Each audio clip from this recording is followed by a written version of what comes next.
Recording in progress.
this week.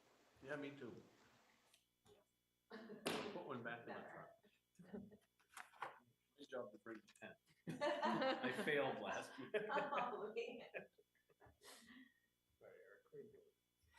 He was doing stuff and I asked for the computers because I said, I'm sure you're not busy. And he goes, oh, I have a few minutes. And he goes, oh, no, I don't. And then he went back to whatever he was doing. Oh, no.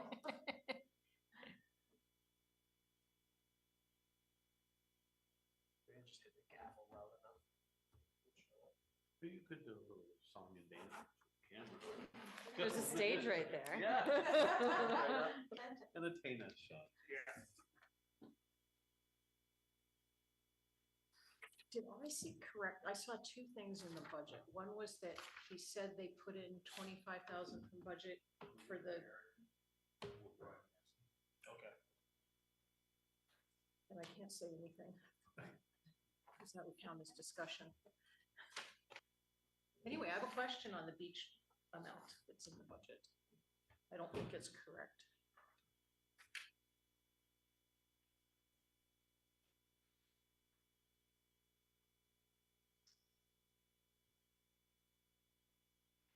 Did Teresa get to send off the things that I signed late? I think she did. Okay. There you go, all yours.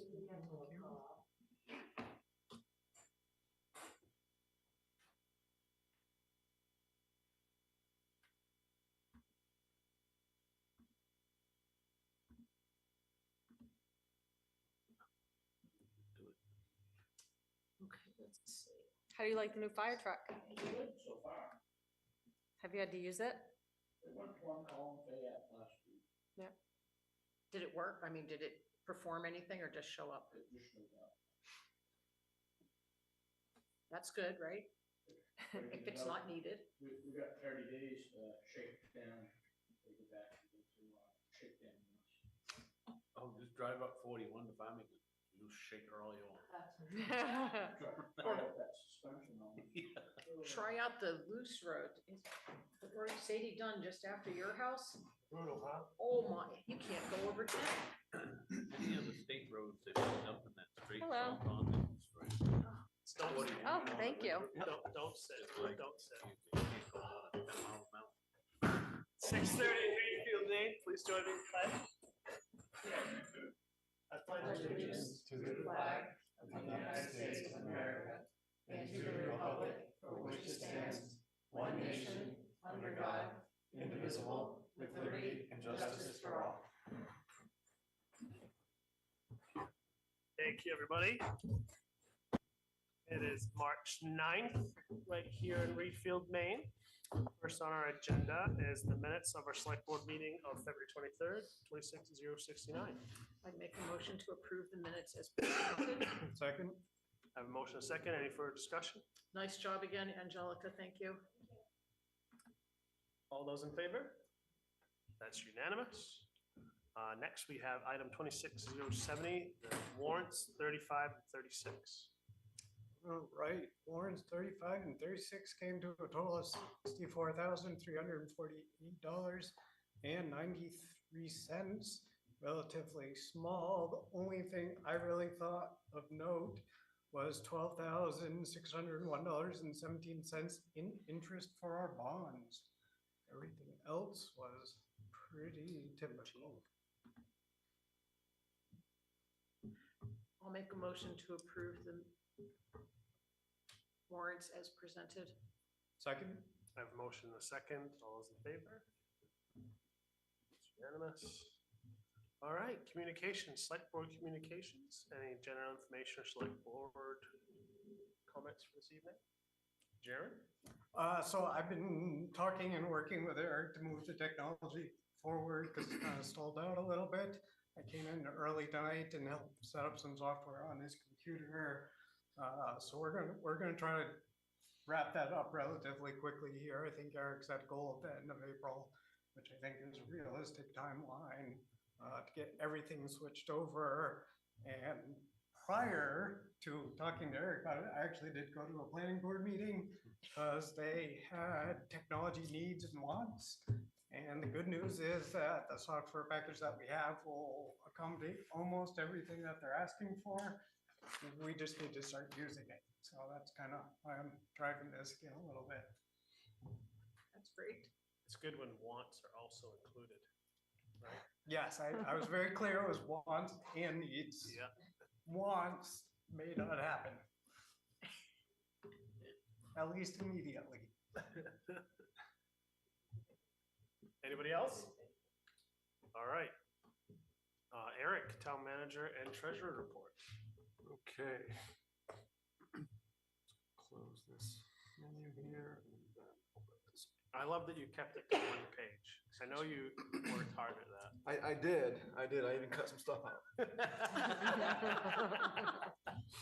Mostly because it wasn't terribly relevant, but, so I'll start with administration and say that the second half of taxes were due at the end of February. The staff did a great job, really reaching out and actively engaging residents to help them come up with, what they needed. Because that's also the time when foreclosures happen for taxes that are 3 years old. So they did a great job keeping everybody moving. And Angelica and Teresa did just really outstanding work at the end of February, just running the counter for a couple days straight, trying to keep things moving. So I just wanted to thank staff for that. Our new fire truck arrived on Thursday afternoon. It was Thursday of last week. And Lee said he was going to drive it down here, but did you, Lee? Yeah. It is out there. Yeah, so if you want to take a look at it, sitting out front. Yeah.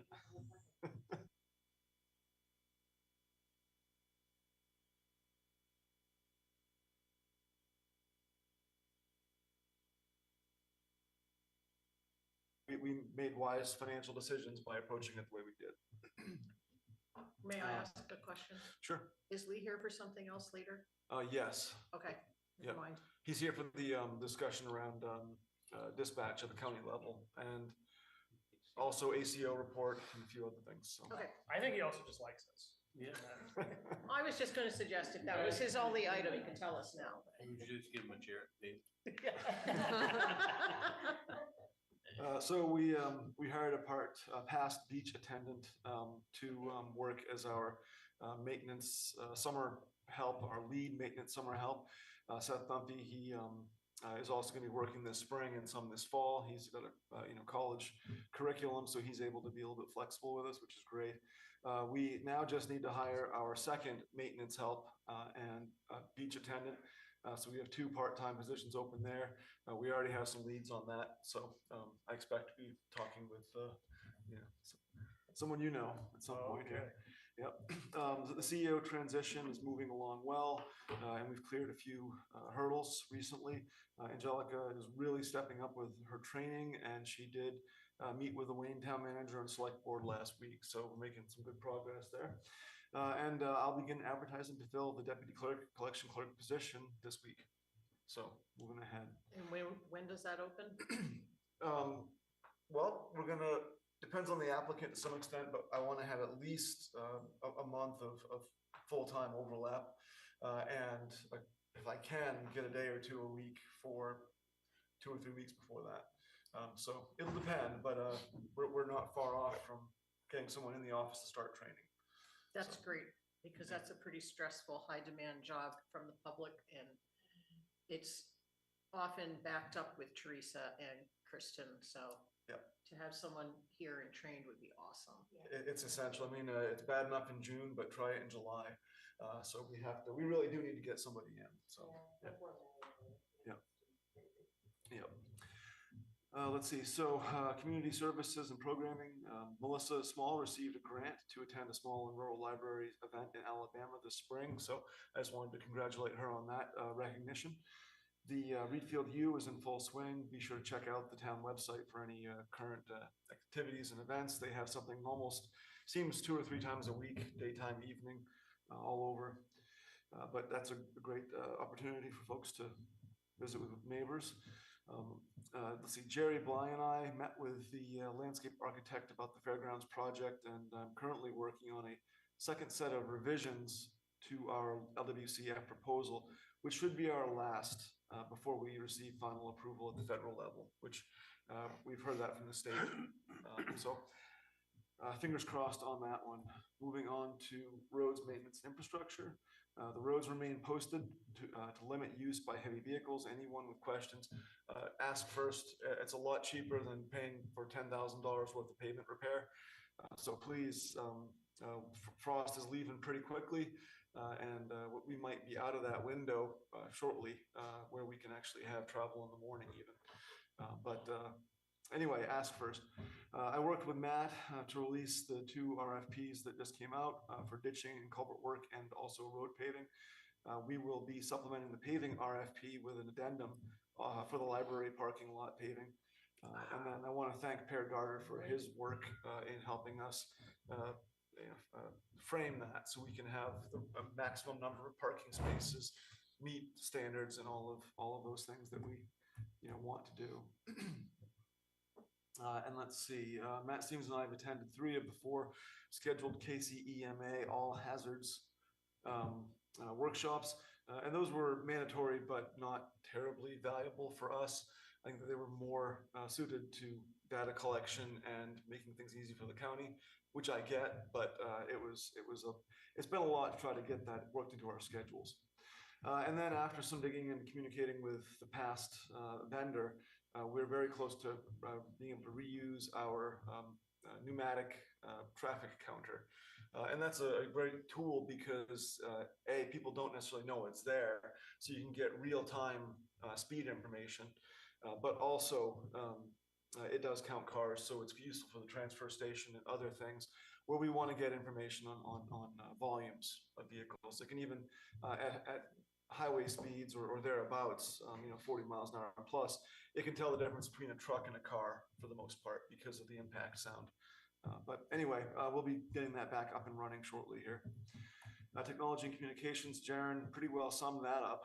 We're kind of stalled, and we do need to issue an RFP for IT services and take a few things in-house to really move that forward, because part of our obstruction here has just been a lack of engagement from our current provider, and we've been with them for a long time, but we need to figure something else out.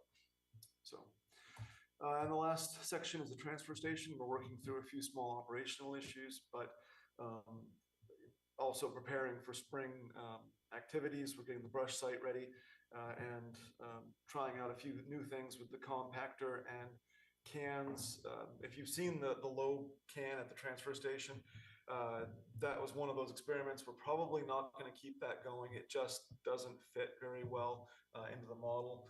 And the result is that we'd be paying the same amount for transport and having a really kind of messed up process. And that's not a step forward. We were hoping that we would be able to fit more into the compactor and have that as a backup, but it's just not enough capacity. So we'll be doing away with that and just hauling lighter cans in the compactor backs. So a little bit of a change there, but I just wanted you to know that if anybody had seen that and was unimpressed, we were also unimpressed, and it's going to go away. So, and then the revised transfer station fee schedule has been updated at the website, and we finalized the new transfer station e-alert subscription. So if you have e-alerts or don't, and have an interest in being notified if we have equipment issues at the transfer station or want to know about special events like composting classes, sign up for that e-alert and we will send you an email about that specifically. And the last thing I wanted to note is that Karen, Edward, and I are all scheduled and registered for the Maine Resource Recovery Association Spring Conference, which is great. I'm excited to have our new staff there to go and learn for a couple days, and I get to be on a panel to talk about transfer station efficiency and safety and all those things. So overall, pretty good month. Well, Catherine and I exchanged a look there when you put on the parking lot for the library, so really glad. I was trying to I'm really glad that I didn't want to finally on the list. Yes. So, Pleased to see that it's coming to fruition. yeah, I'm talking about it for a month or so now. just a little while. Yeah. Just a little bit. Oh, one other thing, I A month also plus I 4 years. got a special presentation for Sean. Oh, This is a hardbound copy of the 20th Maine. which is a history of the, everything from, starting mail with Appomattox. Oh, thank you. And a little bit of main history for you, Sean, so you can. So I could really win next time? And there were a couple Scots in the 20th Maine, All just so right. you know. Thank you very much. We will now take your treasurer's report. All right, just a second here. This will be a great book for camp. It is, it's a great read. Yeah, great read. All right, so, this report covers the month of February. Check reconciliation is complete. And there were no issues, no out of balance, activity or anything like that. The budget committee met and reviewed the third set of departments on February 11th and again, met on March 9th or March 4th, excuse me, to review a final draft of the budget. That's on the agenda for tonight for the board to look at. The next independent meeting will be on April 29th for the budget committee. However, there is also a joint meeting with the select board to consider the final draft, the true final draft, after you both had a chance to review it on April 15th. So we do have a little bit of a break, but don't forget we have the meeting with the school board on March 18th. So wanted to make sure that's all out there. The audit, we received and reviewed a complete draft of the audit FY25. The final draft is expected in March and the presentation to the select board in April. Great. So this report, as I noted, covers the month of February. Revenues and expenses should be at or near 66%, most are. Real estate payments are up for the month and year to date. Transfer station fees remain down modestly for the month at negative 9.4%, but this is a great improvement from the prior month where we were down by 43%. And one thing I'll note is that we were up 31.5% on motor vehicles, and that's almost the exact increase that we saw in transfer stations. So those weather effects were very real. The cold just kept people away from the transfer station and the car dealerships, but they're starting to make up for it in February. So that's good. It brought us back on track in areas that we might have had some concern over otherwise. And then total receipts are up for the month and year to date. So we're right back where we ought to be. Revenues and expenses remain very close to where we expect them to be, and on budget. So a few anomalies, but explainable, and happy to take any questions on the treasurer's report. I have one. I see that we just received cable fees of $11,488. That's still coming through from Spectrum. It is, but it's less and less, and that's actually one of the items in our budget that we have to look at because it's dropping a bit faster than we expected it to. And that's relative to the number of cable subscribers we have in town. Is that correct? That's correct. Cable TV. Cable Cable TV TV, yes. subscribers, yeah. Right. And although I think the state is capturing streaming revenues now, that's not being kicked back to us the same way cable was. So we're basically on a downward trend there, and we're never going to get back to where we were. Right. Yeah.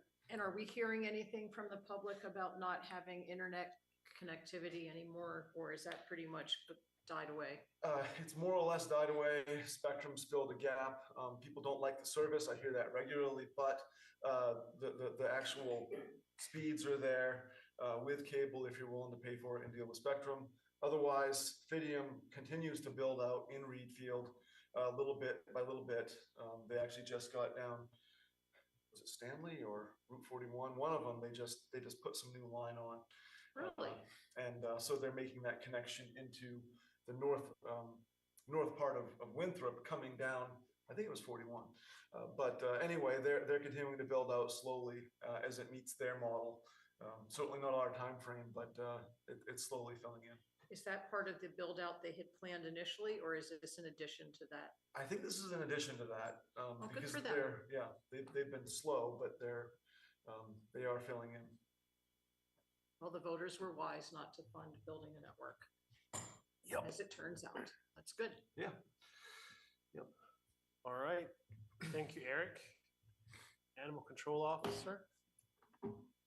I did see a great note in there in our packet, but seeing as you're here, you might as well just tell us all about it. I wrote the note so you could read it. I read it, including the apology. You noticed that? I That was noticed just for that. you. I heard that. You got a call. And I do apologize for that, but I had no Wasn't idea your what was fault. going on. It was just a miscommunication. I guess ACO in Manchester got done. And he had a chat with the town manager and she said she was gonna contact us. Needless to say, she never did. So we kept, that's what he knew. That's what he told dispatch. And they called me numerous times and I said, no, we're not covering. And then they had another one and somehow they called you. You must have Sean's hotline at dispatch or something. They must do. So that's, I talked to Deb and that's all squared away. I've got a little bit of a cat issue that I'm working on and a potential dog barking complaint that nobody else seems to hear. So that's pretty much it on that, knock on wood. Okay. That sounds really exciting. Thank you. Do we want to take Lee's other information now or wait? Eric. I'd like to take it now for Lee's sake. Yeah, while you're up there, While I'm up here, you want to talk to us about what item is it on our? I just have to tell you, I appreciated the detail and the tone in your note that you wrote to us. It was far more intricate or involved than what you just said. It was really well done. Yeah. So let's 'cause I'm take, shy when I'm on camera. The exposed soil under the deck. I was looking for the correct words. so let's jump over to 26073, discuss proposed changes in fee increase with Kennebec County Dispatch. Can someone tell me what page we're on? Should be 115, 120 in that range. Thank you. I'm almost there. I believe it starts on, yeah, starts on page 116 or 115, sorry. And I'll just say, this is only part of the information. Lee and I both have been chasing this down. I've been talking with Catherine. I've also talked with Joe Petrosky a little bit about this, who is our county rep. Really trying to get an understanding. I have emailed state dispatch to try to help get some perspective from them on this. And I guess I'll just start by saying I think it's a bit of a mess. And I really wish we weren't in the situation again with another dispatch service. It seems like this is deja vu when it comes to this type of service. And there's a reason for that, which is 20 years old or so, but I just wanted to let you know that there is more to this, and I expect that we'll continue to do a little bit of digging on it, but Lee really has a full understanding of how this started and where we are now. I'll let him talk about it. Yeah, as far as the Kennebec thing, back in, I think it was 2006, 5 or 6, the state said we're gonna answer all 911 calls. Prior to that, Kennebec had their own dispatch center and they were receiving our 911 calls. But then the state says, nope, we're gonna have it. So then they started, I think it was 7 PSAPs for the state. And so at that point, Kennebec closed their dispatch because it was probably cost more to run just for their own dispatch. They went to RCC, and there seems to be things that I was told by the previous director up there is different than how the new director takes it. So we're still trying to figure out that. But basically, Kennebec went to RCC for their dispatch. Lee, what does RCC stand for? Augusta Regional Communications Center, And that's one of the 7 PSAPs? one of the 7 PSAPs. Okay, thank you. That's been a struggle since it started. When we first went there, Lakes Region and the town of Winthrop, I can't, those in Monmouth, they all didn't like the idea of going to the Augusta Center because it was overpriced. So at that time, we all went to Somerset for 911 call answering. But at that time, cell phone calls couldn't be steered there, so it was kind of defaulted. If you're in this area, it went to Augusta RCC, so we were paying Somerset, and then we also had to pay Augusta RCC for the 911 calls. And that's where it kind of gets a little confusing, because RCC sends was sending every town in Kennebec, or who the 911 calls, regardless of where your landlines went, they were sending a bill out for their 911 cell phone answering. And so I think at one point our bill was up higher, and then once we could steer 911 calls, Somerset started getting all the 911 call cell phones, so our bill went down. And we've still, right now, we're paying 28,000, roughly, it's 27,800 and something for Augusta RCC. And we're being told that that's just for Kennebec's dispatch, what they're charging us to dispatch Kennebec County Sheriffs.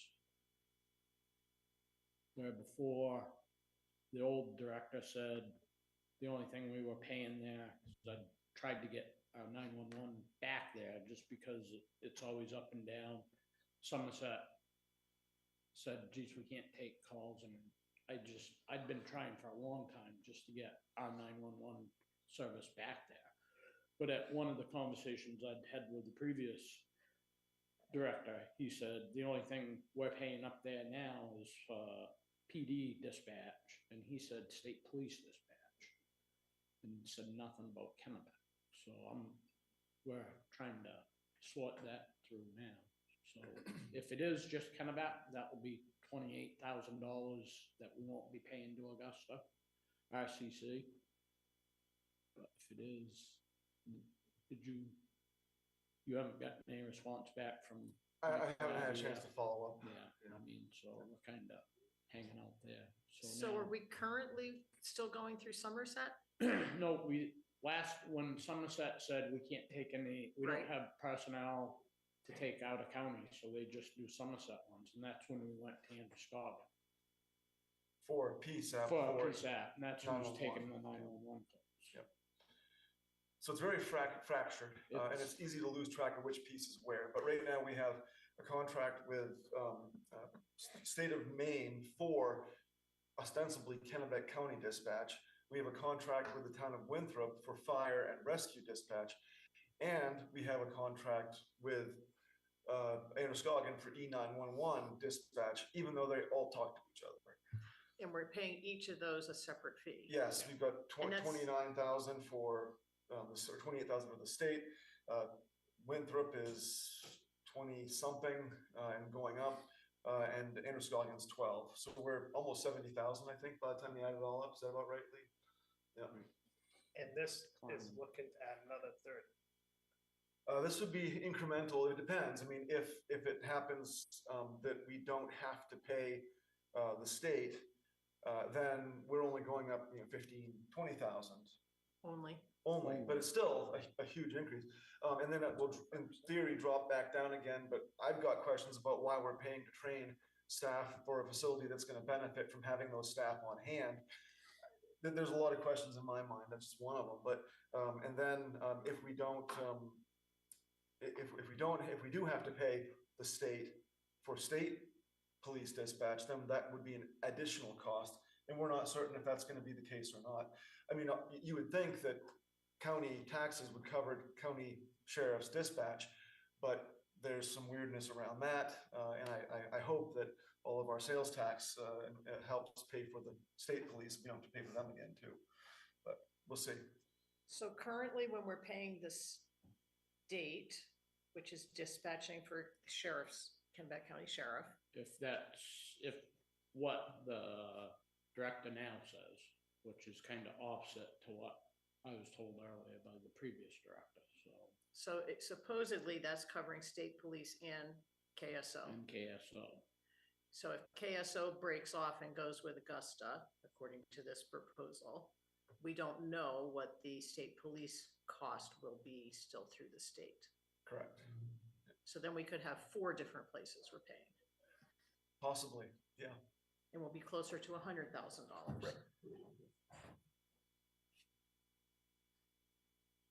Wow. It's a convoluted system, I think. It was a lot simpler before. Well, I don't know what you hear, but I'll just give you guys a brief update in the discussion I was having with Eric earlier this week. This came up at the county budget committee meeting last week, and there were 5 towns represented there, and all 5 of us were as dismayed as we are right here. And no town is in favor of this. So I'm not sure why the sheriff went this way. But they bought their software 2 years ago, knowing that it isn't what the state used, and then said to the state, you need to switch to our software. That, I guess that didn't go over at all. So the state said, no, if you don't have our software, we're not working with you. So then they looked to Augusta PD to see, because they use the same software. And it would be a nice mesh and it would work well, but it's costly, and they have recognized the fact that they did have their own center before. But I don't know if he put it in this, I can't remember, but they said it would be like $30 million to reestablish a communications center. Which I think is Which seems inflated. reasonable by the time you buy the radio equipment, the computers. We have to have a building, A facility to do it. right? You've And got to have a building, Brand new building. maybe, you've got to yeah. have people, you got to have all the equipment, and people aren't cheap, as we see in the proposal. And it has to be staffed good, because if you're a 911 center, which if they're gonna invest that, they might as well, so they have to EMD calls. Right, and emergency currently, Dispatch. the county in the Hill House on State Street or Capitol Street, where the jail is, anyway. They have the server for all of the county 911 calls, right in the room next to where we meet. It's an impressive server room. But they will have to expand that if they're going to have this increase. So that's going to be another at least $200,000. And I would say if that's their guess, it's probably going to be double that. Just the way things work, and a couple years out from now. So this is a really costly proposal. It doesn't seem to be very well received, so that's why it's coming up to us, because I think if the towns can join together somehow to let the sheriff's office know that this isn't something we're all really in favor of, is there something we can do to work together to come to a different conclusion, or maybe the same conclusion but with a better service, that would be a better direction than just someone saying, well, here's what you're doing.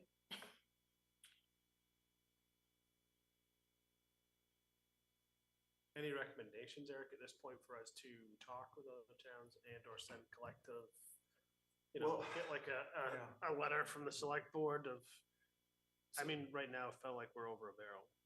Well, I mean, to some extent we are and we're not, because it turns out that there's but we're not the only obstacle here. It's not just municipalities. The county is on the hook for some of these costs as well.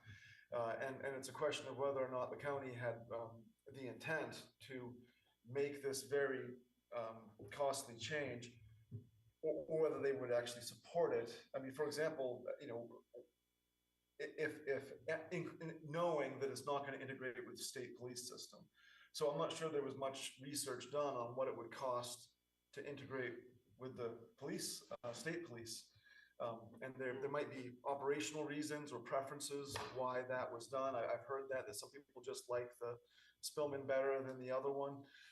But those type of preferences, I think, need to be put in context of, well, is this one going to cost towns an extra $20,000 a year, so $200,000 in 10 years or more, plus the county $200,000? Or is there a way that this can be done and not cost so much money and not shift so much burden onto the towns? So I think that there just needs to be a lot more discussion about this. The sheriff's office seems to be willing to discuss this with us. They were, I think, a little bit slow to get the information out in a meaningful way, because it really feels like it's almost too late because they've already bought the equipment. But new equipment, old equipment, it might be actually cheaper in net for them to sell the equipment that they bought, get some money back, buy the right equipment, and then not have us switch to this other service that's going to cost us $15,000 to $20,000 more a year. If you look at a 5-year horizon, which hasn't been done, and I think that that really is important because net cost. We're going to pay for it one way or the other, whether it's part of the county budget, whether it's a bill directly to us through a third-party state agency, which is just perverse, or whether it's through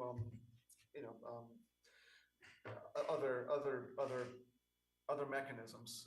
It's just we're going to pay for it one way or the other, and I'd like to think about it in a way that is least cost for everybody.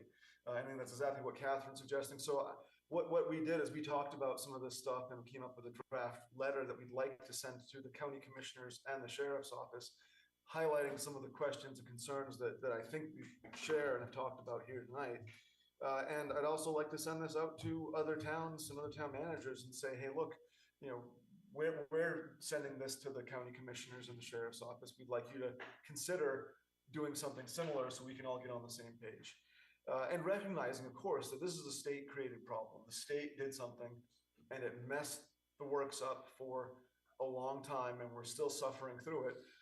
And the county sheriff's office, admittedly, they're trying to find a solution, but it might not be the right one. So I think that we can acknowledge all those things, and I'd like to continue to work with Lee and Catherine on kind of polishing this letter, and then send it out to the county commissioners, sheriffs, and other municipalities.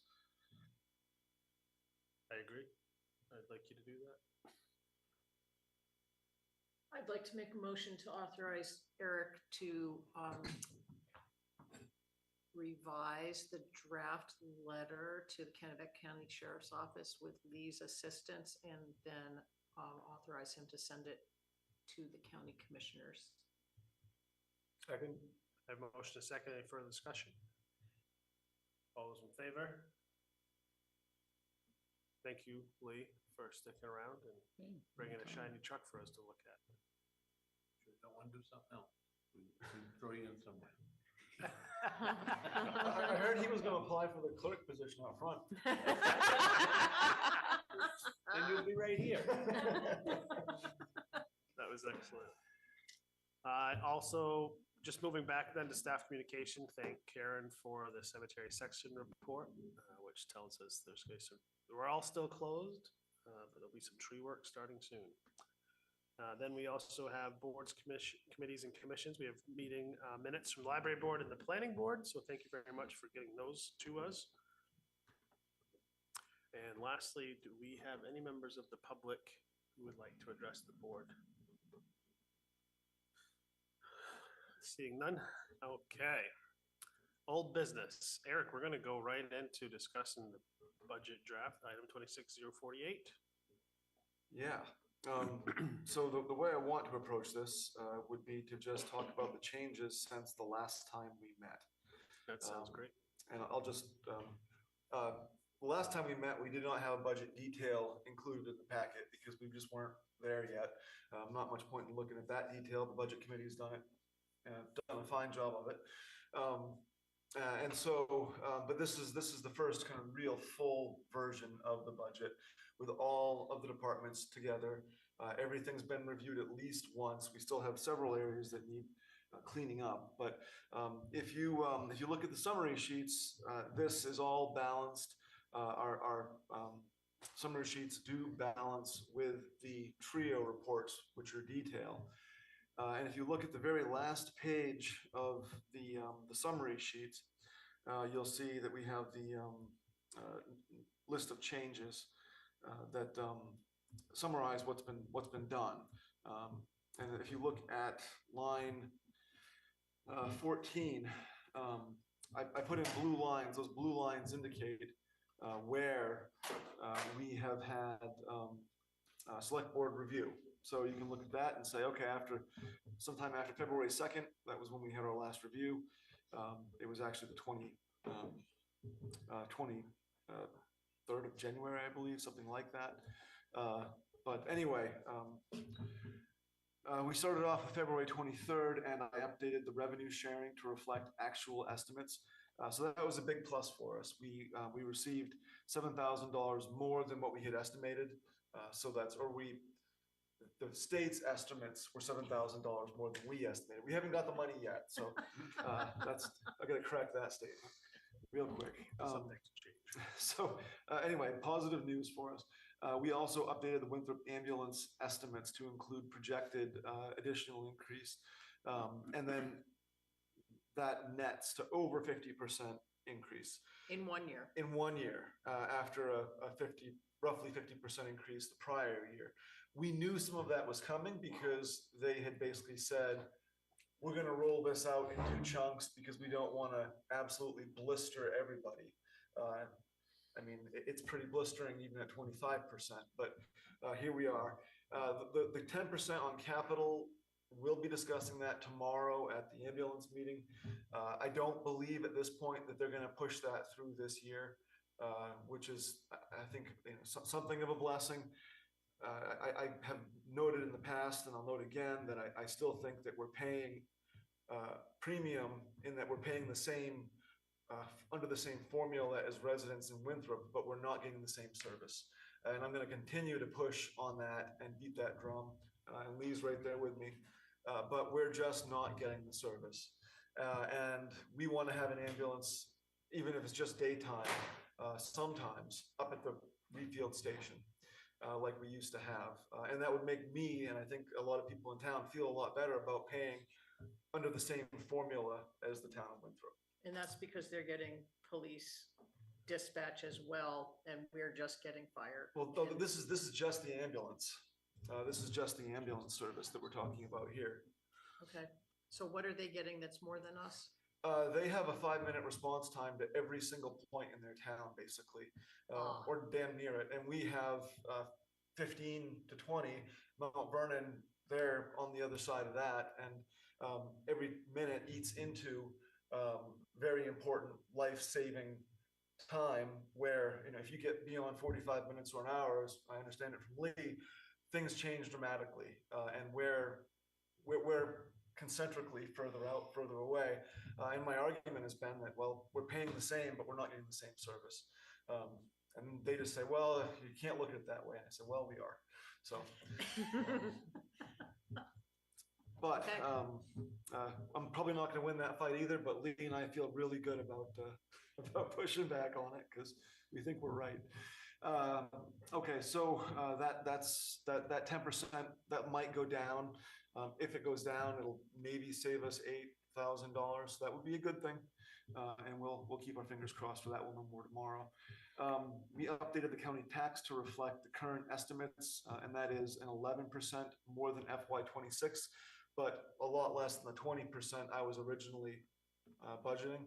So thank you, Catherine, for whatever part you played in making that happen. It may be a little more than the 11. Uh-oh. How much more? That's to be determined because we're going to implement a capital plan, but it won't be a lot more. I mean, it won't be 20% certainly. I mean, 12 or 13 Okay. instead of 11. Just rough guess. Sure. Okay. Well, I mean, we It's still have much a more month. reasonable this year. Yeah, we still have a month to 6 weeks. So I guess I would really appreciate if you can push them to get us information as soon as possible. In years past, we've had to pull teeth to get budget information, and that's gotten a lot better. So, The budget this week was put online on the county website. oh, awesome. You go under the commissioners tab. Actually, I think it's right on the front page at the very bottom. But we'll be voting on the budget, not this Wednesday, but the next one, the 18th. Okay. And then there'll be 2 public hearings, so I can tell you on the 18th where we Great. leveled out. And is that budget posting that's just that's the first draft, correct? It is. Okay. We're going to start making changes on Wednesday night. Okay, all right. All right, so county budget was adjusted. That one, again, is out of our control. It doesn't even show up on our town meeting warrant because it doesn't have to. But we certainly have to pay it. I moved KCSO dispatch to the county tax department. And that's really just semantics and accounting. It does not fall under county tax. County tax is separate. I I'm still trying to wrap my head around how that is not part of county tax, but it's not, and I don't think it will be, even if we raise our voices on this. But bottom line is, I wanted to highlight it, make it a point of discussion, and that way, if there is a change, it's not just absorbed someplace else. It shows up with county tax impacts, at least face value. Again, we have to pay for it out of local taxes, but I think it's important to demonstrate that. And it was increased to reflect that potential. Or actually, no, I did that originally and then I didn't. So right now it's flat. And I guess I'll say the reason it's flat is that, or it's a small increase. We have a contract with the county, or with the state, excuse me, through the end of 27 or June 30, 2027. So it actually covers this entire fiscal year. So whatever happens at the county level really can't change until the following budget year. But I do hope we can get it figured out sooner than later. Okay, so that's KCS. So, okay, Winthrop Dispatch was increased $10,000 to reflect actual estimates. And that's an approximate 50% increase. Later on, you'll see that they made a math error, and it only went up about $2,000 or $3,000. So these things change daily. And An erroneous error, I believe is the word you used. Erroneous, yeah. If that's the only word I use, I'm doing good, right? The first word is not correct. Well, we Erroneous. had egregious and you have erroneous, so we're good. Yeah, it was, well, anyway, yeah. We feel strongly about it. Moving on to a transfer station, we did adjust those to match current estimates. Those do still need a bit more refinement, but we're very close. If we see changes there, it's going to be, 0.5% realm, nothing more. With the exception that 2 weeks ago, we weren't really worried about oil prices going up 20-30%, and now we are. And so we're going to have to. Maybe 50% is a better number. We will be, Teresa and I will be sitting down and going through all the lines that have electricity, oil, lots of things that, paving, unfortunately, is going to be, we're going to have to make some really interesting changes to make this work. I don't know if it's going to be less activity or more money. But we're going to try to figure out to the best of our ability, given the parameters that the board has set, what that might look like. Things like electric and heat, we can't make any, there's nothing to do but pay more. Paving and other work, we're going to have to talk to the board about what you want to do with that. But we'll come forward with some proposed changes and we'll talk about them. Actually, I think the second meeting this month, even though it wasn't on the schedule, it's important for us to get that stuff figured out. So we'll be working on that. Let's see, we did transportation. So we made minor payroll adjustments for FICA, and the net for those was about $200, nothing major. I made an intermediate mill rate assessment.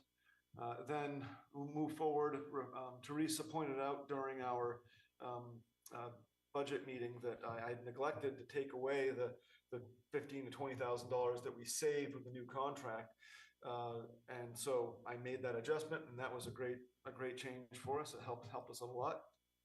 During the same meeting, the budget committee said, well, we've asked you before, why don't you have money in here for the beach project that the select board said was a priority? And I said, well, I've been reluctant to put it in there. And they said, well, put it in there. So, and I agree. I think that it really ought to be in there as a priority. We can't do any planning of any meaningful extent. We can't build up a reserve if we don't have money in there. So it's not the best time, but no time is the best time.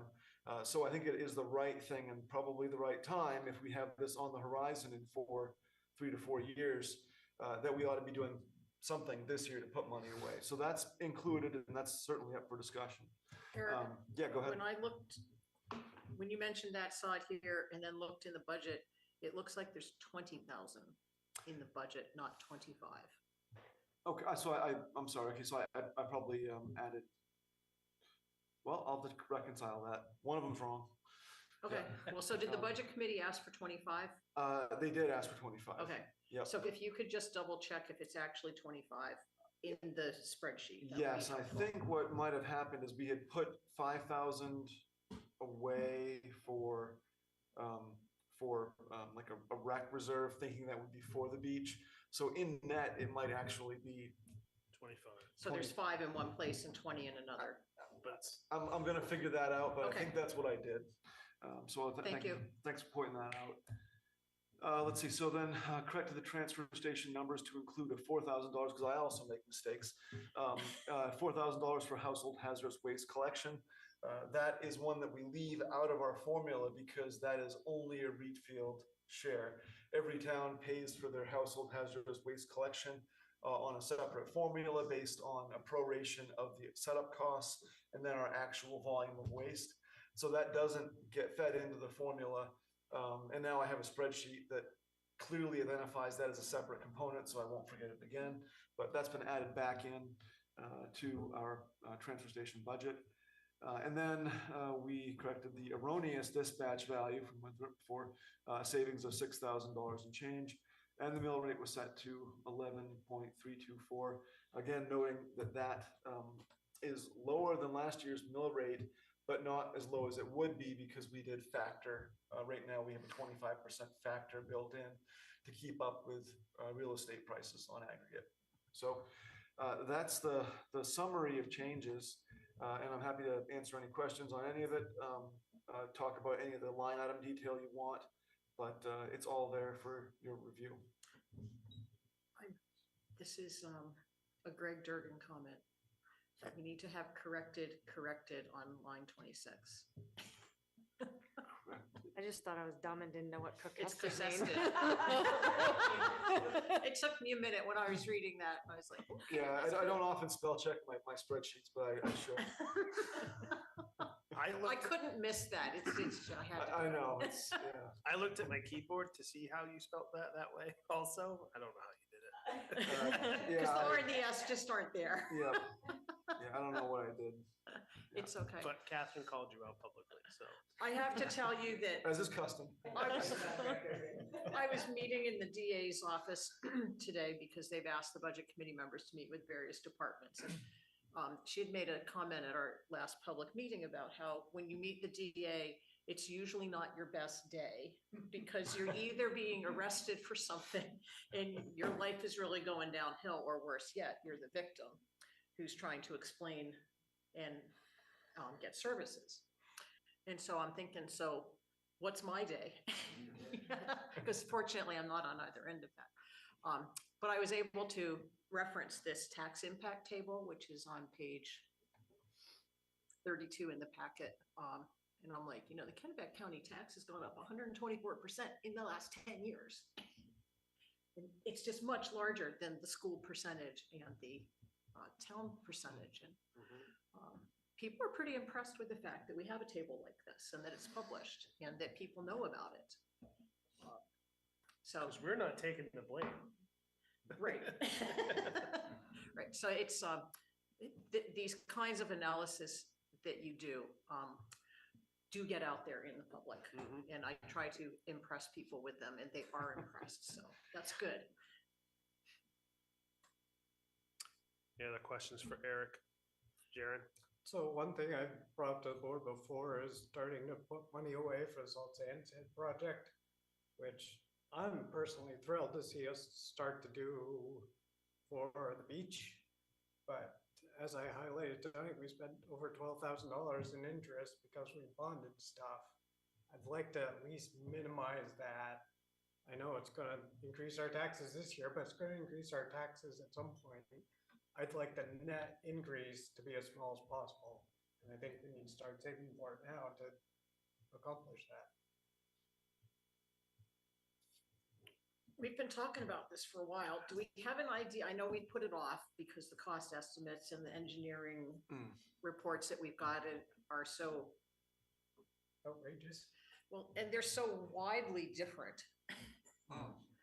Do we have an idea of when we're actually really going to need this? Like in 2035, it's probably going to fall down at the deterioration rate we currently have. We don't really know when it's gonna be needed. I mean, I'd say at this point, the determining factor isn't the concrete. It's probably the shingles and the superstructure, which is a very complex ribbed wood, uh, uh, you know, dome that's, got plywood, and that's probably the weak point. But I have no idea when we're really gonna need this. Part of it might just be when MMA decides they're not going to humor us, on that anymore. They've gone part way, but I don't know if or when they might go all the way, on pulling coverage. But I really don't know. It's a lot easier to save for something over 10 years, Absolutely. 25,000 a year for 10 years, as opposed to, hey, next year we need $500,000. Although I think our bonding position is still very good in Readfield, yes. It's exceptional, and it's getting better every year. And I know it has a cost, but I think as long as we have a safety net, we're okay. We did talk about this with the budget committee, and I felt like they were gonna kind of look at it, so maybe we forgot, or? Well, no, I mean, we do talk about the salt sand shed, and I think they're at the point now where we're not, as far as our capital project horizon, they recognize, and I think I recognize that it's not in the next 3 years, it's probably not in the next 5 years. And so it's just not been part of our discussion, other than to say, I think that on balance, the budget committee is favorable toward bonding for a project like that. Ellen's really big on making sure that long-term expenses are covered with long-term debt rather than short-term money. Yeah. Yes. Yeah, and I tend to feel that way a little bit as well, because I mean, you think about it, if we have $50,000 or say $100,000 sitting in the bank for a project, that we do get interest on that, but that interest, at least the way we have it structured now, does not go back into that account to help adjust for the time value of money. It just kind of goes into the general fund. So we're helping ourselves, but we're helping ourselves more by, to some extent, subsidizing a little bit of our general fund and having just a nest egg there. And so there's that piece of it. But the bonding, it does cost us more. But again, the money that we're kind of getting off of interest isn't really there to offset the cost of the project. So it almost costs us the same, whether we're bonding or whether we're saving, because we're pushing that money off into the general fund, which helps in one area, but it's kind of whack-a-mole. So. Okay. So we good with that not being included in this year? I'm good with it, but only because I really trust our budget committee with their thought process, and that's why we have them. And they probably wouldn't be opposed to another 25,000 in there for capital. The question is whether what's the line for the tax impact, and is it the right time when we're just kind of starting to flatten off on inflation and we have other things coming up. But again, like I said, there's never a good time to do this stuff. No. So. Any other comments or thoughts? I was just pulling up the worksheet that Eric did up for us at the last meeting. And if we look at bonding something for 15 years, and it's a $500,000 project, excuse me, it costs the taxpayers $750,000. So that's my argument of let's start squirrel away. Even if it is $25,000 this year to minimize the tax impact as much as we can. We save people $250,000. I think that's where taxes going up a couple bucks this year. That's my viewpoint on it.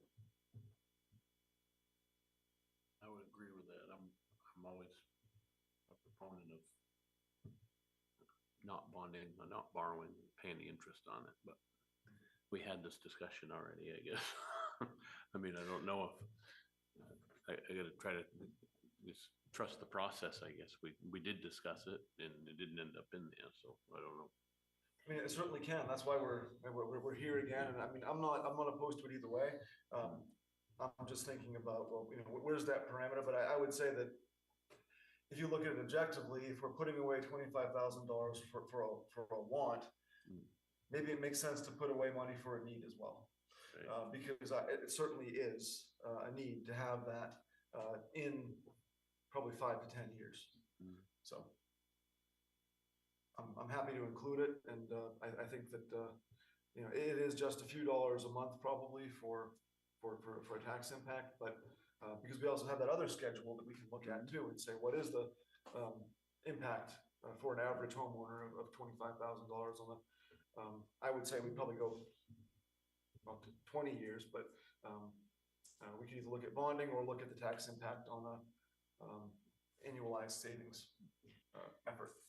So Realistically, I know I'm going back the other direction, but 25,000 a year for 5 years, you're only at $125,000 on a $500,000 project. You're not getting very far. Yeah, I hope this project isn't that much. it's probably going to be at least $500,000. Yeah. Well, we could start at 25,000 this year and then next year realize, have some more information of it's going to cost X, Y, Z, we're gonna need it on this More date, towards and it. then we can make an adjustment next year. We don't have to commit tonight to $25,000 for the next 5 years. I wouldn't be opposed to having Eric ask the budget committee to reconsider that and see how they feel it fits into the budget this year, and then trust their judgment on if they feel it's worth the ask or not. Would that be all right? Absolutely. Does that work? Sure. Good. Okay. Pass the buck. Yeah. Delegation. No pun that's all. intended. That's all. All right, new business, 26071, consider the policy and ordinance schedule and proposed ordinance revisions. Oh, we're way back up in the hundreds now, right, on the pages? Yeah, we're getting to No, 90 something? new business is page 90, actual 90. Okay.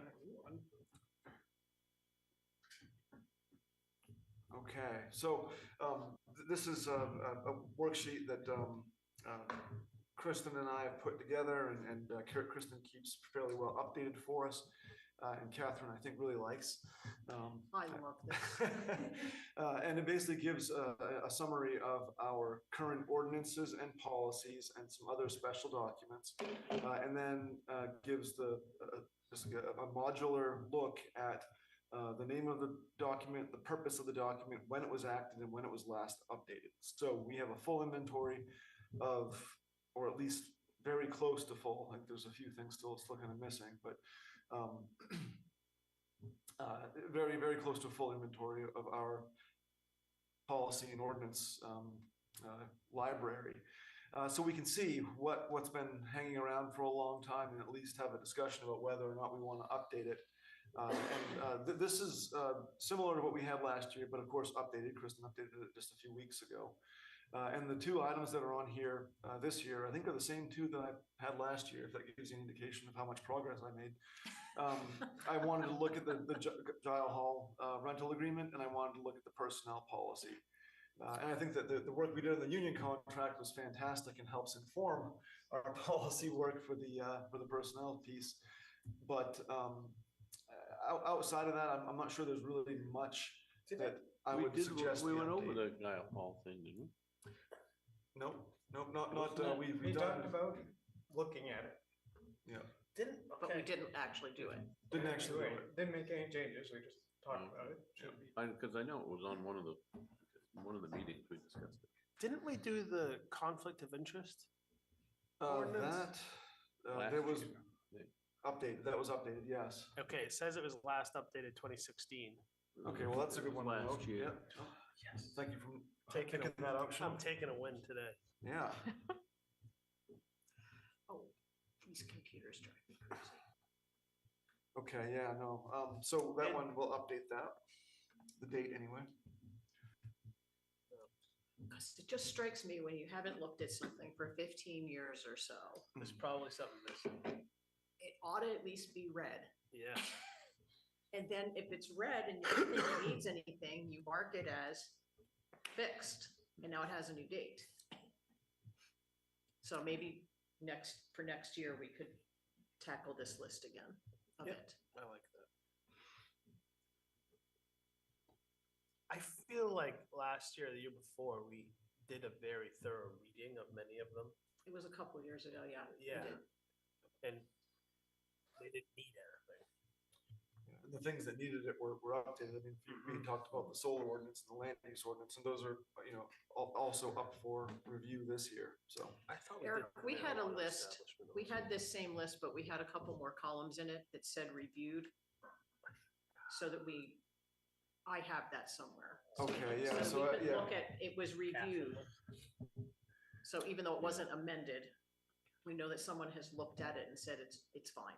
So that's probably one of those things that Google Workspace will correct, because Kristen and I are both working from separate but similar versions of the same document, depending on who gets to it first. And if it so. doesn't, I know who you can ask to see how to fix it. Me too. Yeah, no, that's a good point. Having that additional column for review is very helpful. Right, Yeah, I think we did add that last year, didn't we? we did. Yeah, I think Yeah. there's because I'm thinking of, I feel like we That did was the year I got in trouble with the Catherine document. Catherine list. Yes. That's Right, Oh, yeah, yeah. Yeah. right, remember Yeah, that? that's what I was thinking. Yeah, and I think the other one. That's why I too- remember it. Thank you, Dana. I think there was also, I feel like we reviewed the marijuana. that was amended We amended 2 that. years ago. Yeah. Was that 2 years ago? Wow, Yeah, okay, Time flies. We did quite a bunch from 2 years ago. all right. Well, yeah, if you want to just do 2 next year, I guess, great. So do you But we need can do something from more. us on these, or are you just warning us that we're doing them? well, I mean, I'm looking for more than that. I'd like you to suggest anything that you think we should be looking at either this year, because we still have about a month. So if there's something urgently needing review and update, we could bring a draft forward at the next select board meeting, a second reading in conjunction with the warrant approval, and we could have changes in theory made to something that really needs it. Again, my feeling is I don't, but I wanted to get feedback from the board about what if anything else you want to bring forward for this town meeting warrant in June. I want to see the reviewed column because we've already done this. I don't remember us reviewing the guidelines for preparing select board meeting agendas. I don't either. I don't remember ever We discussing did that yet. when we did the committee stuff, didn't we? It says 2002, so again, that would be one I would be interested in looking at, talking about, because I imagine things have changed since then. Where's that listed, Sean? It's under current policies. Thank you. And that might be a good one to consolidate, Catherine, because Yeah. that probably should have been picked up when we did the board and committee and commission document. Yeah. We did that not that long ago. We went through that whole document. Yeah, Oh, okay, within the last 5 years, not that long ago, but. yeah.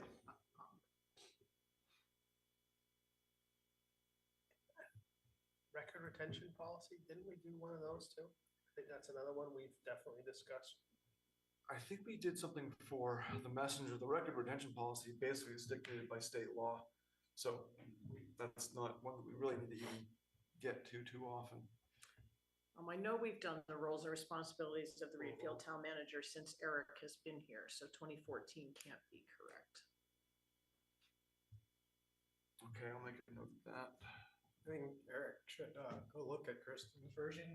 That's really where I'm at. Let's look at what the review's been. Yeah, we've got some reconciliation. Yeah. Let's table it for now. All right. Nothing pressing you want me to rush forward for the town meeting? I don't think so. Okay, good. That's mostly what I was looking for, was confirmation of that. And then we can, spend some more time on other priorities later. Okay, item 26072, consider a draft of the fiscal 27 town meeting warrant. That clock hasn't moved. Okay, so, the one item that relates to both of these things is it's kind of in between the two, is the draft memo to the planning board. And this is the memo that brings forward the proposed changes to the land use ordinance that legally establish the position of deputy code enforcement officer. And so that is something that I do need action on from the board. And that'll be one of the first things we can talk about with the warrant. In order for the planning board to move this forward through their process, they need a written communication from the select board saying that this is what you want. And so I drafted this memo to serve that purpose. Excuse me. And again, we're just trying to meet three goals of establish that we need an alternate CEO position, the purpose of the position, and then the legal piece of it, excuse me, needing to be voted on as part of our LUO. And that's a recommendation that comes from both the state of Maine and the Maine Municipal Association. They think that there's ambiguity there. We could operate in a gray area, but I'm at this point no longer comfortable operating in that gray area. I think it's very important for us to establish this position for multiple reasons. It doesn't even have to be filled all the time. We just need the ability to appoint somebody if one of these things arises. But honestly, what will likely happen is the town of Wayne and Readfield will find an alternate that can serve both of our towns, and we can have some continuity there. And then we would make independent appointments to that position. So, but anyway, this I do need I would like a motion and vote on me carrying this forward on behalf of the board. And this would be a paid position? Yes. So is this kind of like we'd have someone on retainer? No, this is like we'd have someone in reserve if there was an issue, if there was an extended absence. Examples might be someone has to have their gallbladder removed and there's complications and they're out for a month. It could be that there's a conflict of interest. We could have a code officer who has a family member in town, which is entirely possible once Angelica gets in place. So the idea is that it's just there as a backup, not that it's an active paid assistant. Although one of the situations I envision could be that if we do have a massive project come in and there's a work overload, we could have some relief perhaps by having a second set of eyes and hands helping with something like that. So those are the reasons for all of this, and it would be paid, but it would be It'd be like a per diem thing. yeah, it'd be like a per diem or just a backup thing. So could it be another code officer from another town who was your backup? Ideally, that's what we would do. Ah, okay. Yep. Now I get it. Yep. Entertain a motion to approve Eric to move forward with this. I'll make a motion to authorize Eric to sign the proposed LUO revisions memo. It's in is that what it's called, as a memo, Eric? Yeah, it's just a That's memo. presented in the packet from the planning board. Second. I have a motion, a second. Any further discussion? All those in favor? That's unanimous. All right, Eric, what else we got here in this one? The next thing, we're just going to go through these in chronological order, but the next thing would be the proposal to amend the solar ordinance. And so there is and this is something that the planning board independently brought forward, which they are entitled to do under our ordinance, and they do regularly. But this is in the face of some challenges. We found that these projects are very complicated, excuse me, and very costly to navigate. And so what they're looking to do is just basically have a bond a construction bond that says, during the construction phase, while you're engaged with the town, if you cost us money, it's going to cost you money. That's one side of it. The other side is to just make sure they don't leave a half-finished project because federal funding gets pulled or something like that. Their creative financing models that they use, something doesn't fall into place. We could see something like that happen. And so this is just a way to guarantee that we don't have a half-finished project, or that if the town incurs costs in managing the construction side of this, or if the contractor doesn't fulfill their obligations, that we can pull the bond and say, you're on the hook to do this the right way. We have some leverage, and we can make that happen. So that's all that is.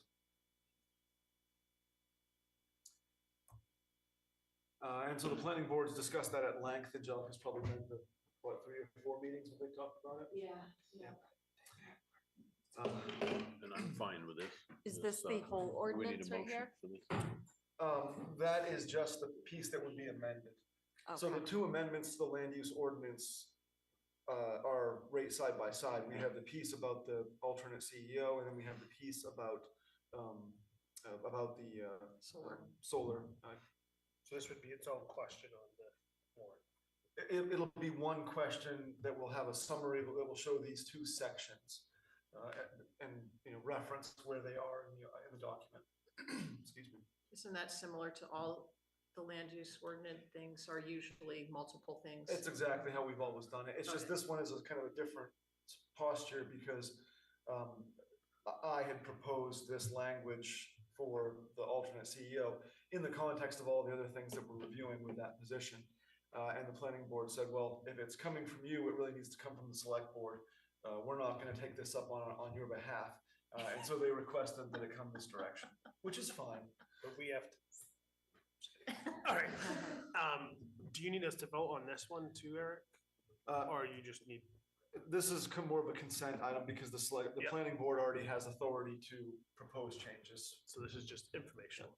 If you, however, if you saw something in here you didn't like and you thought it was unfair to the contractors, you could certainly say that, and we would bring that back to the planning board to review, because ultimately this does require select board approval to move to town meeting vote. So you have a say, but again, I would encourage you to defer to the planning board in their expertise. So I'd like to make a motion, just that the select board is supportive of this proposed solar ordinance revision. Second. Motion a second. All those in favor? It's unanimous. okay, so that really brings everything together. We started off with the budget, the summary and the detail, and then we added in the articles, some of the articles requiring ordinance revisions, and then that all gets brought together in the town meeting warrant, which is the whole package. And if you see, you'll notice, and you all know this, that we go from a summary on the budget to a full expanded version back to a summary. And so this is just a summary of all those numbers that we talked about earlier, with several required articles added, and then a few other special items. And I guess I can say that I went through all of this, and I believe it's correct. I'm sure there are still errors in there. Teresa is doing her review this week, and if you guys find anything, or if anybody finds anything, members of the public or whomever, happy to review and make changes. But I wanted to jump down to articles, I think it's 30, where we start getting into some of the more interesting items. Can I back you up to 28? 28, sure. That has the 20,000 for the beach capital reserve. Yes, so another area where that got put in. So that should be the 25. Yes. Can I back up one more to 27? All right, we gotta stop someplace, guys. Ask the board if they would want to consider taking roads and putting it as its own article question, just because that is the huge chunk of that. It's about 3/4 of that line item is roads. I don't know if we want the voters to vote on that independently or not. I know we try to minimize questions typically. Well, we've tried not to split up capital on purpose so that it's a thing. I think most of them wouldn't be concerned about the road part of it. It might be one of the smaller pieces that go with the roads. Well, I mean, typically that's what, because people would be thinking, well, everybody's going to vote to have the roads done, and they're just not going to worry about the 5 or 10,000 that's underneath it. So I don't think the roads would be the issue in that.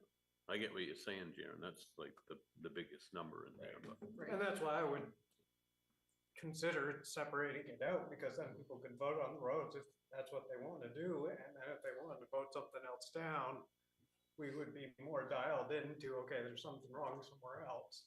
Not just everyone really wants the roads to be good, and so everything else passed because of that.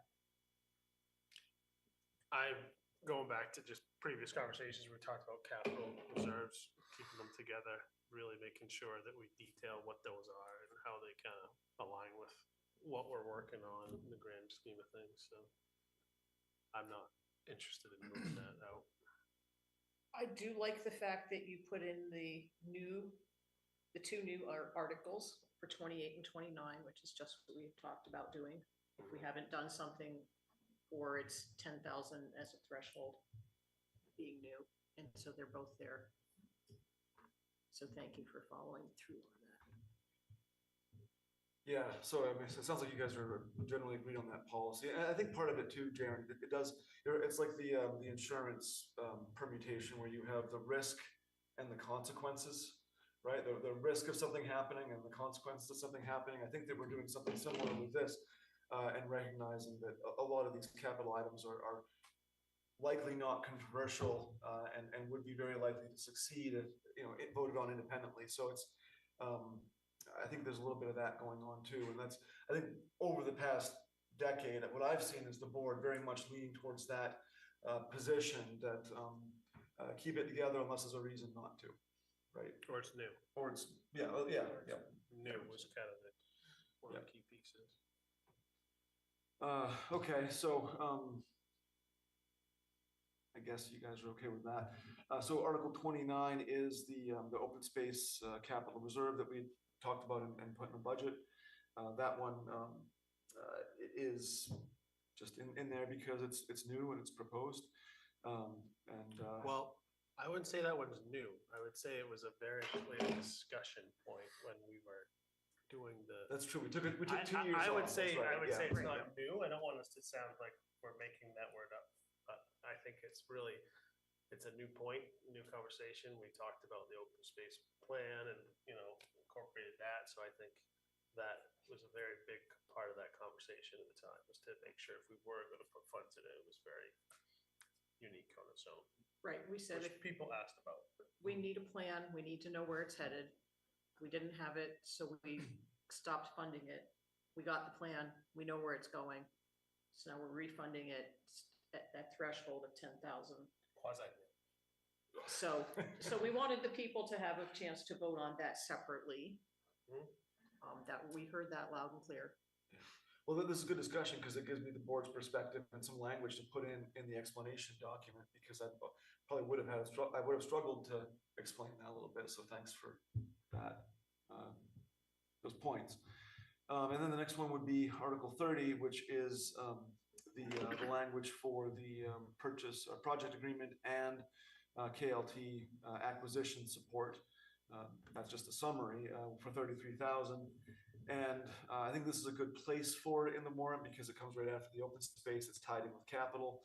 I did try to highlight the fact that this is not raising funds, but rather the appropriation of previously raised funds. I had the benefit of the project agreement coming in from KLT earlier this week or earlier last week. And so it was very helpful to have that. So thank you guys for putting that together. And I think that this is a good, concise statement, but obviously welcome any kind of suggestions or edits you think are necessary to make this really clean and clear to the public. I think it touches on everything we talked about. Dave, do you think it included the things you were concerned about? And I do like that you noted that the 33,000 were already previously raised funds.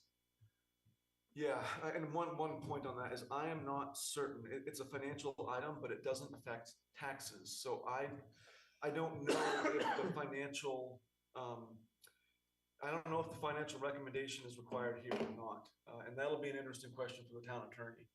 Because if not, it's just a policy question, and policy questions don't get yes or no recommendations. So that's one area that I don't know what the status of that is, or whether or not those recommendations will be in there or not. And of course, you need to vote on it, even if it is, so. Are they legally not supposed to have recommendations, or it doesn't matter? If we If there's no dollar, if there's no dollar value, then there's not supposed to be recommendations. So for example, you look at all the ordinance articles, there's, at least under our current form of Australian ballot or secret ballot, whatever you want to call it. I don't know if there's no tax impact, whether that negates the need to vote on it. But out of abundance of caution, it's there. I think it probably should be there because it is use of funds, even though the board has already been given authorization to spend it. So, but that's a fun one for the legal team. Well, and I think the public and maybe the less informed voter might look at something that has a spending amount and see that there's no recommendation from the budget committee or the select board and go, well, they're not supporting it, so I'm gonna vote no. Because they wouldn't understand the nuance of why a money item doesn't have a recommendation. So I would, if we get a choice, I would rather that we put it in. If there's any gray area, we'll go to leave it in. Yeah, and I lean that way too. Yeah. If it's confusing for us, it's gonna be confusing for the general public, who is informed. Okay, so really the rest of this is just the standard articles. And then we have the two ordinance revisions. And the last piece is the interlocal agreement with Wayne, which is You came all the way for that. Thank you very much. You exceeded our expectations. That's an erroneous comment, yeah. Happy to Before we oblige. leave that, if we back up Mr. Wiska, was there some discussion about a public hearing about that? Yes, it'd be part of our, Okay, part of like the town. Yeah. Okay. but we said we would have a specific time, like either 30 minutes at the start, 30 minutes at the end, that was specific to that. similar to what we did with the fire station addition, those type of projects. We would highlight it, make it front and center, and then move on to the more mundane stuff after. Okay. And then we'll see if anyone shows up this year. We're only doing one. Right. But even Just so, remember, we're only doing one.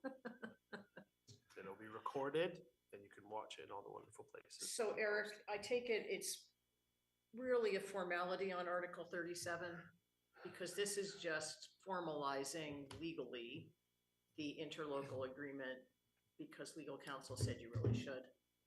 Yeah, so there are some changes and I think pretty dramatic improvements to how it was operated, as we've learned over the past 5 years or 4 years with this interlocal agreement. Those lessons are reflected in this new draft. I call it a new draft, but it's really for the purposes of town meeting, it's a brand new document because it doesn't really exist otherwise, other than that gray area. So, but yeah, it really is a formality. And the exhibits will be included. I did confer with Kristen Collins, so we will include the exhibit for the benefits and pay, as well as the job descriptions for both Wayne and Readfield. So that's all going to be in there, not in the actual document, but it'll be either referenced with a link to the website, or and it will be in the long form. What am I trying to say here? The posted warrant that has all the details, it will be included in that, but it won't be included in the summary that gets distributed and all that. So It's that interlocal agreement's pretty lengthy. once you add everything in, yeah. Three or four pages? Yeah, and usually it's, I think, anything more than 10, but by the time you add in the job descriptions and the appendices, it gets to be more than the 10. So we'll see where it lands. It might make sense to include all of it, but regardless, we're going to have a lot more detail than we would normally have. It's very rare to see that level of detail for any position, but because it's an interlocal agreement, we thought it would be important to have that in there, so. I'd just like to request that when you do the summary thing for the newsletter part, that you stress that this position has existed for however many number of years. This isn't a new concept. This is a revision. Yeah, I'll absolutely highlight the fact that, that we've been operating under, An informal, informal, that's a great way to put it, yeah, interlocal agreement, and now we're formalizing that. a successful informal agreement. I think it was very successful. I definitely think that there were areas where we could improve, and I really do believe that this draft catches 95% of what we needed to change, so it's a good position. So the next one would be the, again, the LUO changes, which is the solar ordinance and the KLT. Yep, and then we have KLT, and I think that's pretty much it, isn't it? Local agreement, yep. And then we're up to dispatch. We already did that. We did that. Sorry, I was actually reading the next thing, which discussed the plans for Spirit of America and annual volunteer appreciation brunch. Now, I appreciate that we so far looked at an earlier date. However, is that the first Saturday of April break? Yes, it is. I think that's a bad date. We thought that might be some people who might feel that way, but we have to make somebody unhappy because there's no date that's perfect. We didn't want to get into the baseball season and have people complaining about not being able to go because they have games. We didn't want to do Sunday because of people going to religious services. We're really kind of boxed out, and this seemed to be the best option in discussing with staff. But I certainly understand that, and I agree that we would make some people unhappy. Well, is it possible to do the second Saturday of April break? We'd probably have just as many people complaining about being rushed and coming back from vacation and as we would at the very first of the. Okay. I mean, it seems like a crapshoot no matter what you do, is what I'm getting at. But I'm gonna be obnoxious and just say we haven't had a fantastic turnout for a number of years. And I don't know if that's because of the event or the timing or. Last year was the opening day of rec baseball. yeah, So I mean, that's hard. So I need that group of volunteers is gets to that point. I don't know. I'm excited that we're doing it. we did talk about the second weekend as well, but I just know during February break, Yeah. like any plans that there were different groups I'm a part of, Mm. we pushed everything as we could to the second weekend because a lot of people were back in Is town. there a reason we couldn't do it a week ahead of this? Yeah, so staff availability. Yeah. If they're putting it on. And we've decided to do this, obviously, over doing it at the weather vane. Yeah, I mean, and the main reason is the staff really, they want to be engaged. They felt like they weren't really able to engage with this activities at the weather vane because they can't cook anything really, and it just doesn't flow the same as having people here. They can do the setup, they can bake the breakfast casseroles and all that stuff. They really wanted to have an opportunity to show their appreciation in a personal way. And that's why we were so interested in making sure Kristen could make it and doing it here so they can So do it on April 4th, the really week say before. thanks. Yeah. That's right, the day before Easter was April 4th. I thought that was worse than It's always. the first day. Well, this is what I was Yeah, talking about, guys. You're Fine, running. April 18th is fantastic. Glad to see you, Arlen. And actually, other than for youth sports, I think most of your volunteers in town don't have school-age things, so school vacation is not on their radar. True. We have a lot of older folks, Yes, so. including some of us sitting right here. I'm not old. I didn't say all of us, did I, Sean? All right, well. Well, so- that's nice that the employees want to do that, and I think so, we'll too. be very supportive, right? Yep. Okay, I mean, Sean won't be I'm here. not. I'll be here. Yeah. Someone Well, that's remind good me. to know. All right, and so Spirit of America, this is the usual format. We've tried to match up with board schedules and all of that. And we do have a couple nominations already on deck, but we can now, with this, we can advertise and let the public know and do the Facebook posts and the email stuff. So And this is, just let folks know that we're looking for applicants or nominations, excuse me. And I'll just request that this year we make sure that anyone who's going to receive one, we have a pretty clear understanding that they want it ahead of time. it's a tough thing to do. Yeah, last year was weird.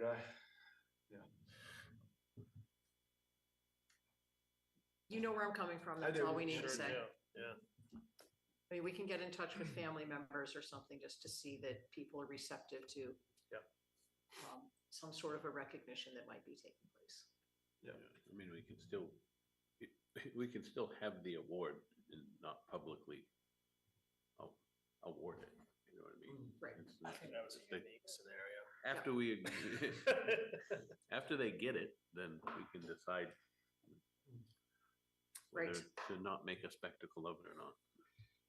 I hear you. So are we doing a meet the candidates night for maybe one candidate? Or are we gonna wait to see if we have more than one candidate? Well, We'll see if you got one candidate. That's what I said. I will say that in the past, what Rebecca knows, we've done it when we have no competition. He made us do it last year, so I think he ought to have to do it. Oh, come on. Even though I thought we really shouldn't have done it last year. I didn't think you did. No, We did, Rebecca and I sat there and we took the grilling. Yeah, we've But if I- done there it was every one- year. I know, but I just think that it's a lot of work for one individual to get their opportunity to ask the same question over and over again. But I think it's a valuable tool if people are going to learn anything new about Dave that they don't already know. Is it only Dave? Kind of an open book. Engagement tool for Dave, people who are right now it's just involved Dave. already in town politics. There are two But nobody openings though? showed There's up. just one. Oh, there's just one. Nobody I showed know up. there's Whether some the warrant tool is that too. utilized is a different discussion, but I don't know, we should have the tool away. Yeah. Oh, A write-in. okay. So Rebecca asked about, why there were two slots on the town meeting warrant if there's only one person running, and it's because we are obligated to have a blank for every candidate running, we have to have a write-in option. So if there's two spots open, we have to have two write-in blanks. If we have one slot open, we have to have one write-in blank. But there are rules about write-ins and timing and signing up and so on. All of that, yeah. Yep. So I agree with everything you guys have said, but I would like to make a proposal that if there are not any opposition candidates, that we forego having the candidates night. To me, it just seems to be a tradition for tradition's sake rather than for any actual value. I'm staying out of this one. To kind of counter my own point with the information age that we live in, I kind of feel like candidates are very reachable. And they don't need to come to one particular event if it's an uncontested race. So I Right. guess I'm countering my previous point. So last year, I'm gonna check our, But there is still, We had no school board candidates and there were just the two running for the two select board openings. so last year there were 24 views on YouTube. Which is one of our lower, we're usually around like 48, 50. The That's year about half. year before was 200. What you could have as an alternative is you could have your candidates do a little recorded blurb, Oh, and it could go and be posted, or it could be put on Readfield Radio. Well, they do get their blurb in the messenger too. Right. So If I they just think do, it would be yeah. in this day and age, we could do something better than holding a night when there's no contest. one of the papers. If there's a have to be contest, printed. absolutely, but Yeah. without a contest, it seems to April be something. of smaller value. We'll know Maybe April we'll get it 10th, first. whether or not there's a contest. So Is it April 31. 10th, did you say? that's when nomination papers are due, April 10th. So if we don't Remember that, have, Dave. Yeah, okay. So if we We're don't- doing the agenda tomorrow. so if we don't have a contest, are we okay with not having a candidate slate? I'm fine with that. I'm fine with that. Okay, so Eric will make that decision after the papers come in. Perfect. Are there any other dates on this calendar that anybody sees as an issue coming up? You haven't changed anything since we saw it last, have you? No, this is just a kind of a highlight reminder, yeah. Cursory reminder. And town meeting is not really, it's just the voting, it's no in-person anything, correct? Correct. What was the question? The town meeting is just the regular ballot vote. Yeah, there's no referendums that we're aware of at this point. It's just the town. And we still have, did we put both dates in for the second potential meeting, or did we just not put the second one? We didn't put it on after the discussion we had last year because we will have the first one in April and the second one in May. And that, back to Sharon's digital age comment, it seems that we beat that horse to death. And if people want to know, they can know. Right. Yeah. Especially if we recorded it and it's posted. Yeah. Which we do get a lot of digital views on YouTube of our select board meetings. YouTube. So although we do make light of our audiences, we do hit some people. That's good. You'll be pleased to know that the budget committee for Kennebec County was successful in having the commissioners tape and broadcast our meetings. It's not a live Zoom, but they recorded it and they posted 2 of them. Now we'll see if anybody actually watches them, but at least now the people who said, I wish I could have been there, can't say much about it, so. I will say I'm working with our reps to put a statute in that all public meetings have to be accessible to the public digitally, live. So like all committee meetings or just elected official meetings? Elected official meetings. Well, That's we're- my intent. We haven't written the language yet, but I am working with our reps to see if the state will consider that. Cool.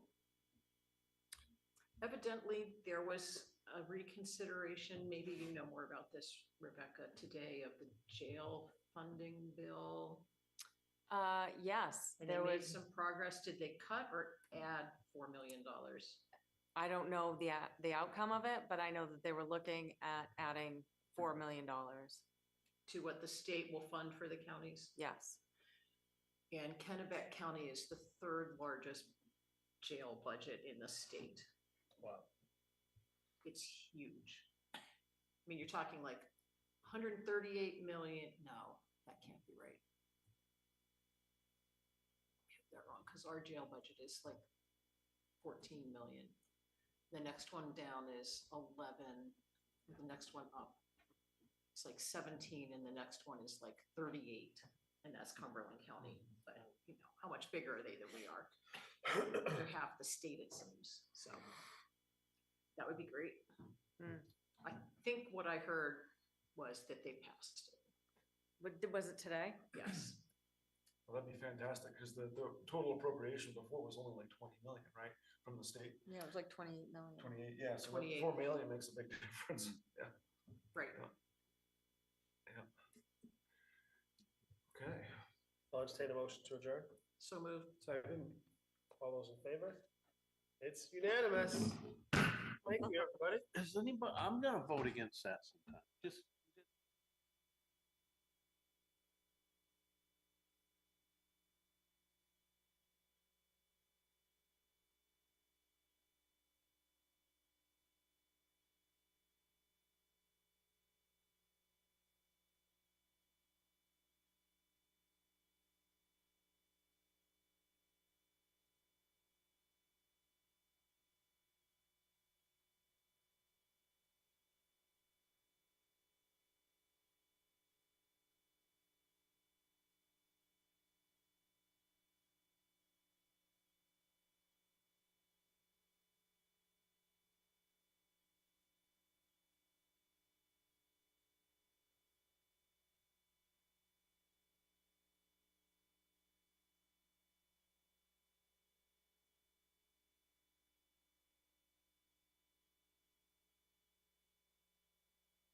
Recording stopped.